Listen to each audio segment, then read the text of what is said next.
Well, welcome back to my channel, Mispronounced Adventures. My name's Alex, and welcome to Nordic Arctic Round 3.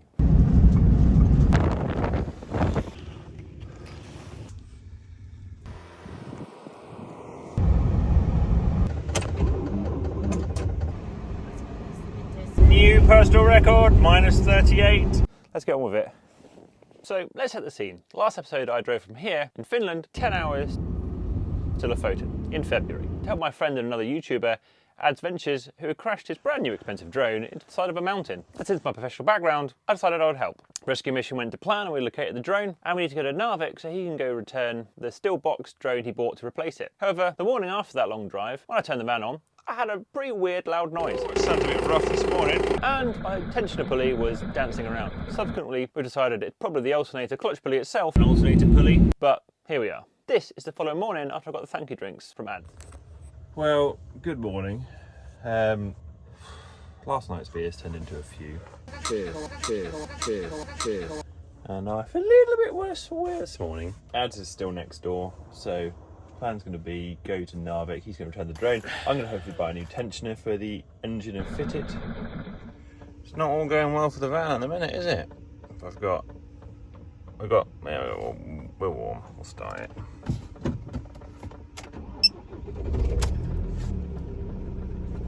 So you can hear it in a minute, but tension on idle, tension slightly above idle. Absolutely fine.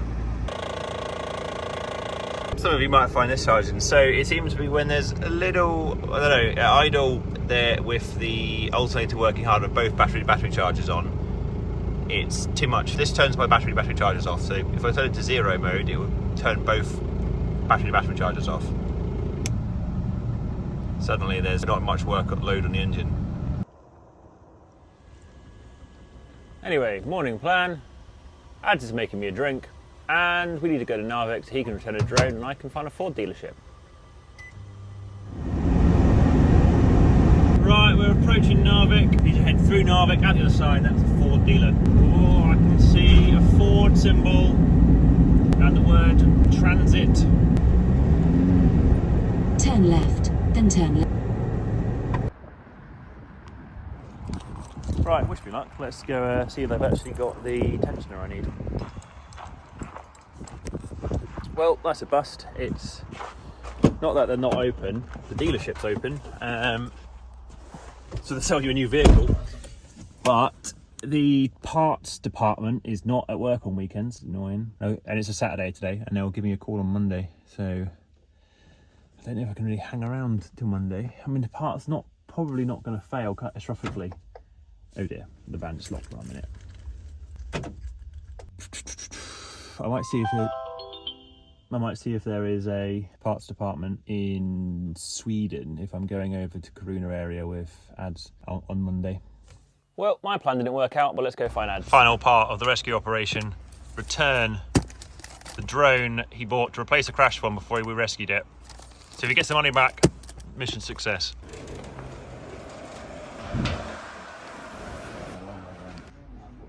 Right, drone has returned, money back. How much did you just save? I think because I didn't have to buy the extra batteries, so that one was only 1,200 quid. Only 1,200 quid. The original one was 1,400 quid, but I had to buy the extra batteries for that. But yeah, 1,200 quid saved. Excellent result.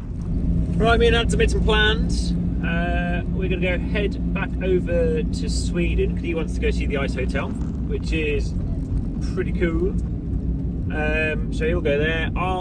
He's a bit worried about his Truma because it's still not really working very well in the cold and keeps packing up on him. But there is a little bit of a weather window, so he needs to drive back over like the next 10 days anyway. And it's quicker for him to go enjoy the ice hotel and see it like he wants to do. And then if it is particularly cold, because Kiruna is really cold, he's got a backup because I'll be there still. And then we'll part ways from Kiruna. I think I'll probably head north from Kiruna, so we're going to drive back over the mountain pass in a minute to Sweden on the E10.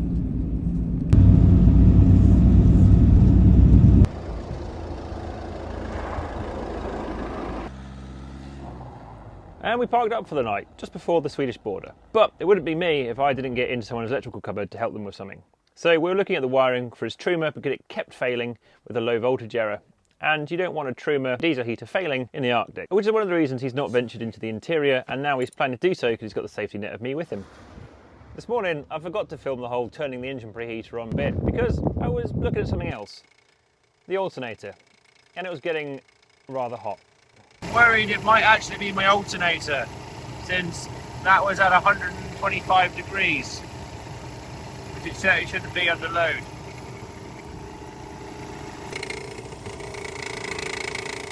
Pulling up 186 amps from my alternator. That doesn't seem right. That seems a bit high. Right.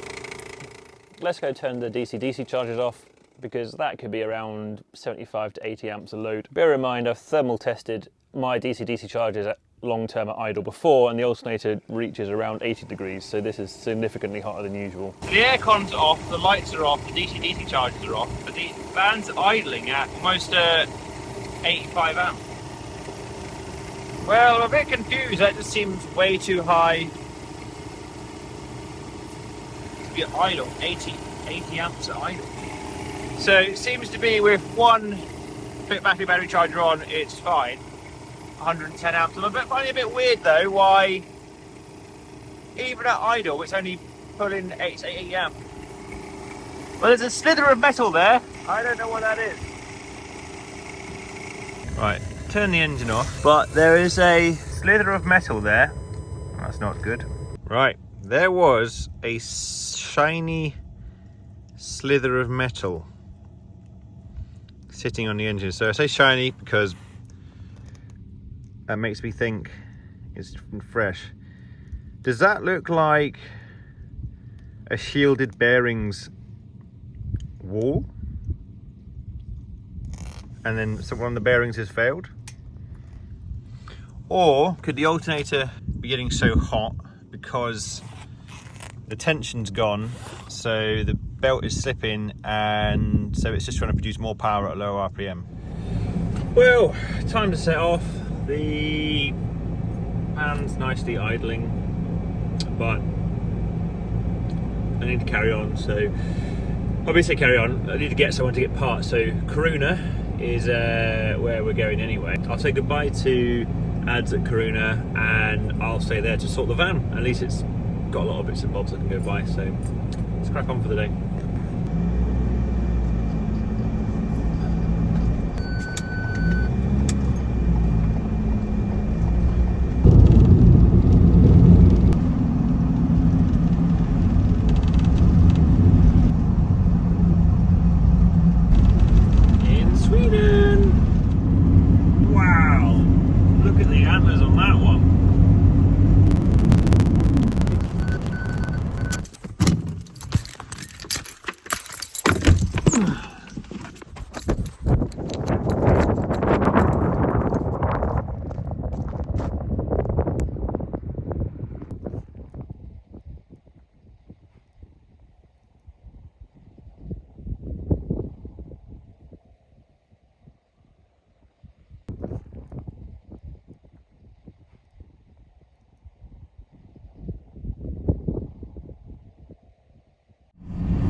Well, that was just a classic Arctic shot. Huge white frozen lake, reindeer silhouetted against it. I kind of went down and got a few photos I'm happy with. I just did not, my 200mm is just not long enough really to get a really nice shot of that. I didn't choose to fly the drone because I haven't got a zoom lens on my drone, and I don't want to get a nice shot there. I would have to fly quite close and I'll disturb them. Ant was then coming up the road anyway, just behind me. He did get some really nice drone footage, but he's got the Maverick 3, which you know, we rescued it, which has got like a 7x optical zoom, so he could be far enough away that they wouldn't have noticed the drone. And you can see they're just happily walking and get some really nice shots without disturbing them.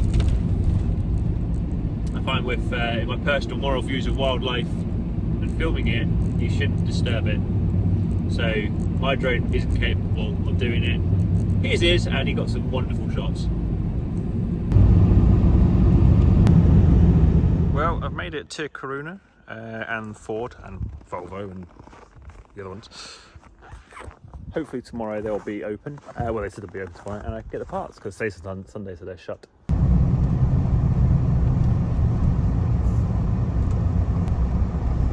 Arrived.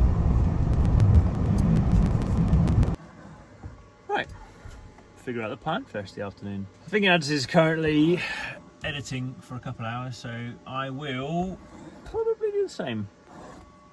Right, another British van has just turned up, the Travel Duo, who are parked next to me at the moment. So we'll go and say hello to them.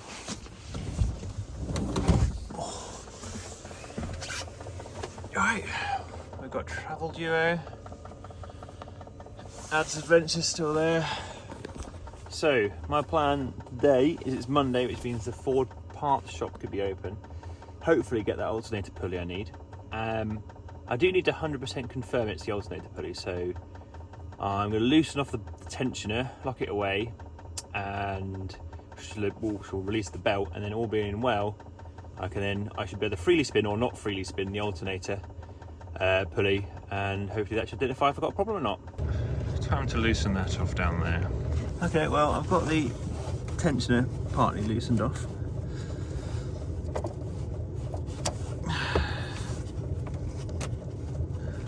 Belt off, that would be nice. I might put the camera down for a second. Right, so I've loosened the belt off.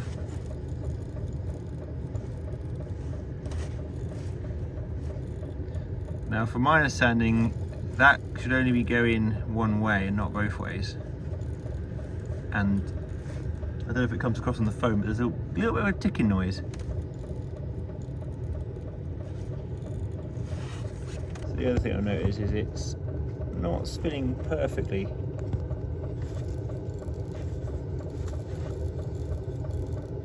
Bit of a wobble on it. Alright, to help prove the case, I've just rammed my screwdriver in there. So that's stopping the fan blade, and it should, yeah, that pulley should be moving, not locked in both positions from my understanding. Next up, let's get the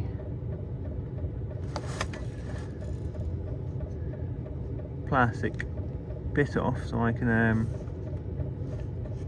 see what type of attachment. I might have to do this off camera. It doesn't look very healthy. And that's the stuff which has just been falling out the middle of the bearing. Don't know what it is. It's probably just like bearing grease, rust and bits of metal. Right, it's time to set off to Ford in Kiruna.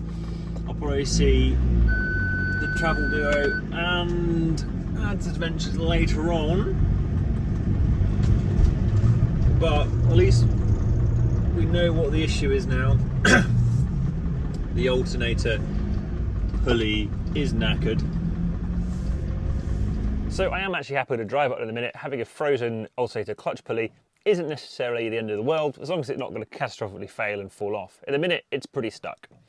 And vehicles didn't used to have clutch pulleys on their alternators, it used to just be a solid pulley. The purpose of the alternator's clutch pulley is that when you speed up the revs, that spins the alternator faster, but if you were to drop the revs of the engine, without a clutch pulley, the engine would slow the alternator down, which is wear on the belt and loss of efficiency. With a pulley, the engine speeds up, the alternator speeds up, but when you drop the revs, the alternator can then just freewheel until it slows down naturally.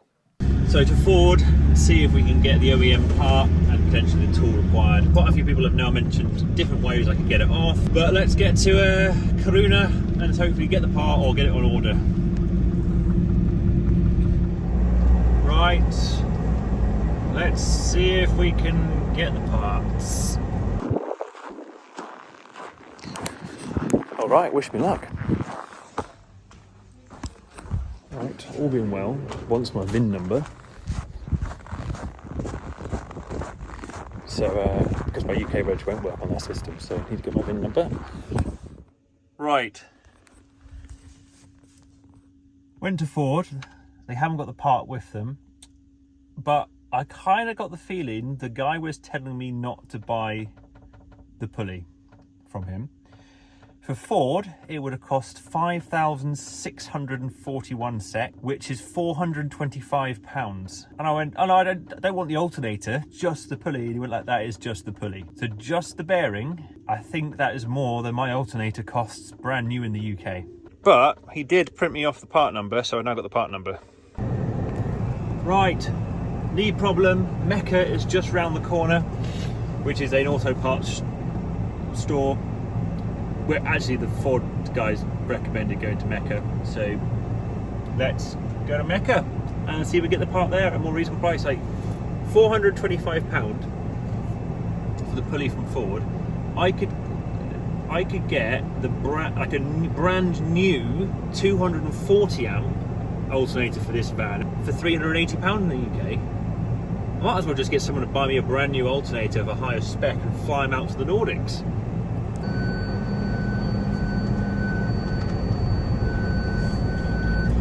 Steep. Right, to Mecca. Right, just come out of Mecca, and they were cheaper, but they wanted 2,600 SEK, which is about £200, and then for the tool to do it, 1,068 SEK, so it's about just under £100. So that's still £300 for this pulley.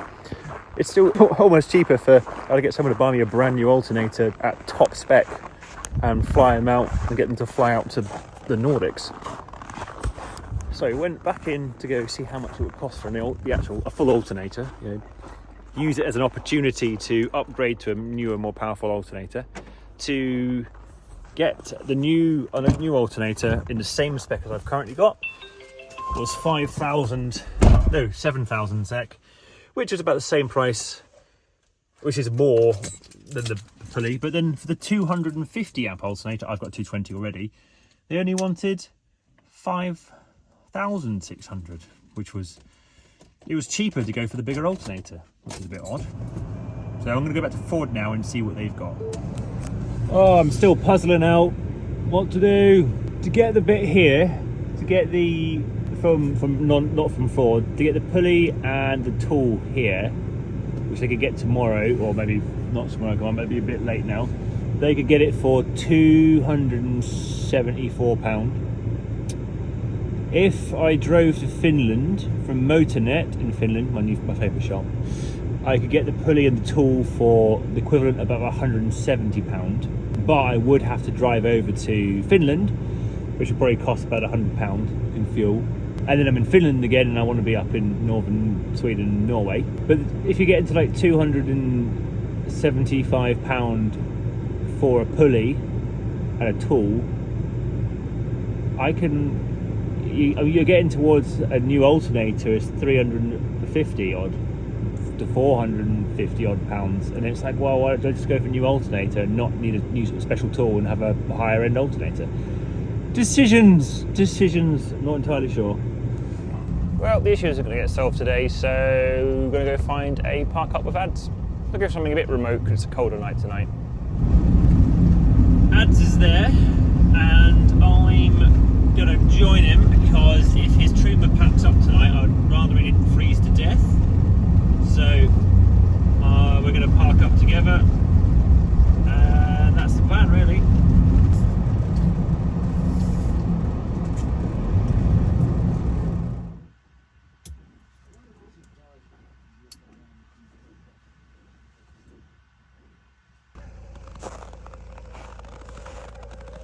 So a little cabin thing, can't fortunately get near to the lake.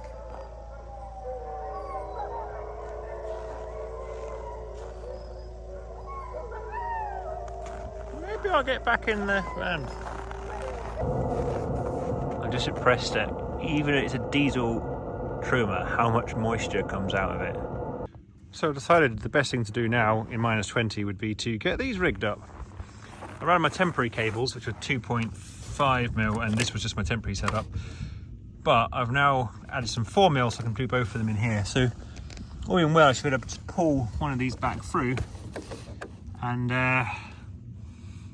all my cables should come through. Well, power stations have their use. Need to do some of the heat shrinking for the electrics, and It's currently -20 in the Arctic. Happy with that.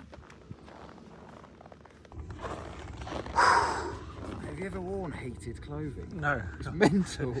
Literally, my feet are well. I haven't had cold legs until now. Oh, sorry, you recorded. So, me and Adam are going for a bit of a nighttime walk. The moon is so bright, so snowy, it's clear enough to see without even head torches, and maybe we'll get some northern lights. A bit darker. Not much. Yeah, you can see the moon. You can see the moon just going like the lights. Yeah, look at there. Right. Oh. Back to the van. Oh. Oh. That was a bit of a fun walk. A bit of northern lights. It's nice to get out and about. So it is about midnight and time to make some food and then go to bed. Pretty much of a cutlery type of person, you see. I say that, I eat McDonald's with a knife and fork. To be fair, I make cheese toasties every video, so... Oh, I don't know what I was worrying about then.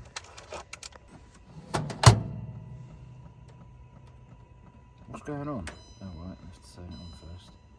Right, this thing's genius, right? You just whack it on pizza mode, press play, and she just works every time.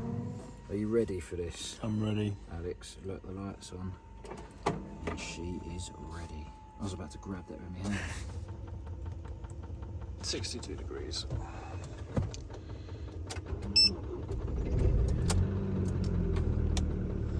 Although it's now squeaking with no DC chargers on.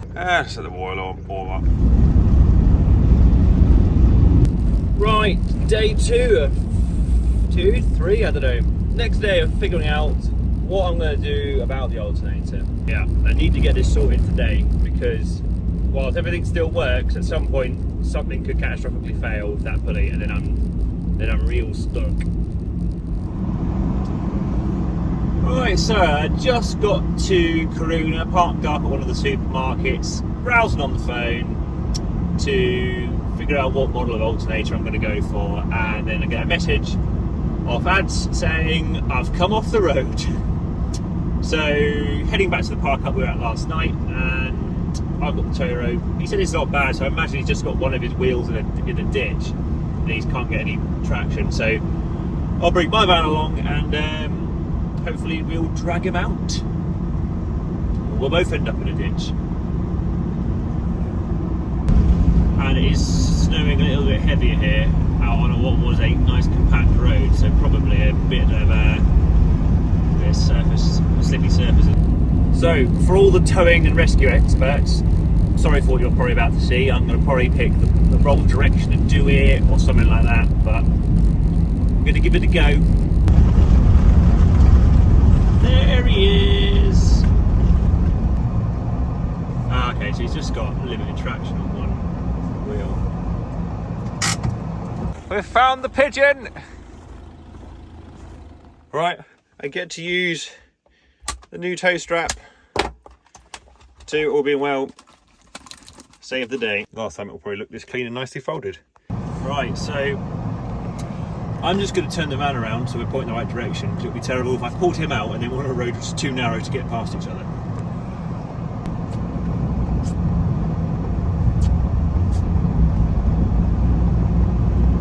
It's actually quite narrow. It would be kind of embarrassing if I slip off the other side when I'm coming back.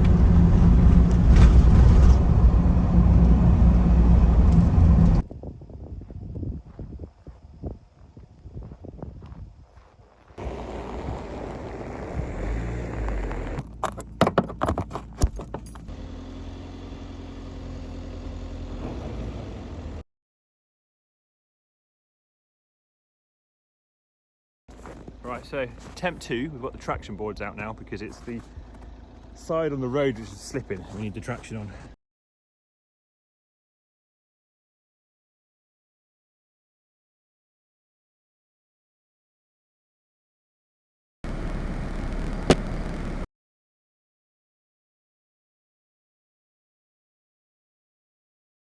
A lot more digging is involved, I think.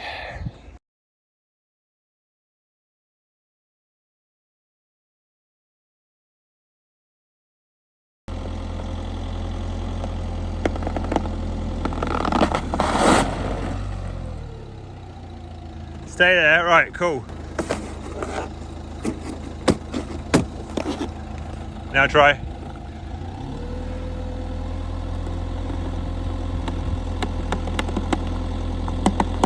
You good, you good. Little, and stop. Cool, you're on the middle of them now, okay? Making progress.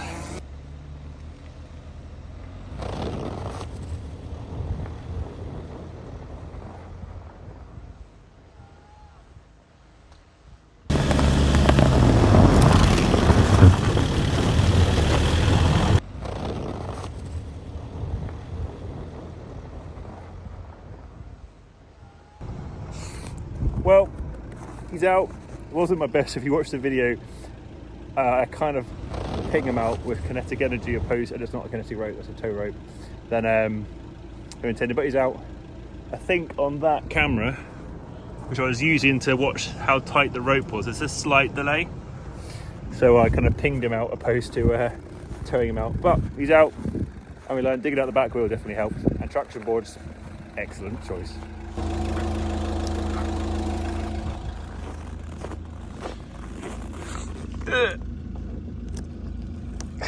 Bleeding again, I'm always bleeding on this trip.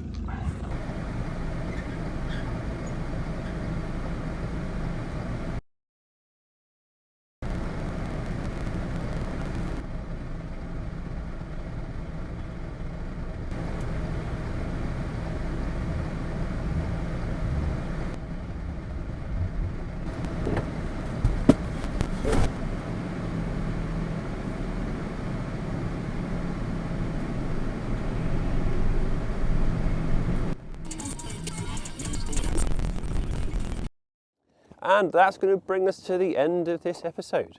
And thank you very much for joining me. If you want to support the channel, just consider subscribing to it, leaving a like or a comment, checking out season 1 and 2. Or other ways you can support the channel, as I have a few different links in the description. Last year I did a collaboration with Roma and their Extreme Series batteries, which is what I use in my van, and I have an affiliate link with them. I also now actually work for them and do their remote consultations for electrical systems for camper vans. I'm a brand ambassador for Lofoten, Amazon store link, and a bunch of other ways. But really, I just want you guys to enjoy the videos. So, for the next time, cheers, bye.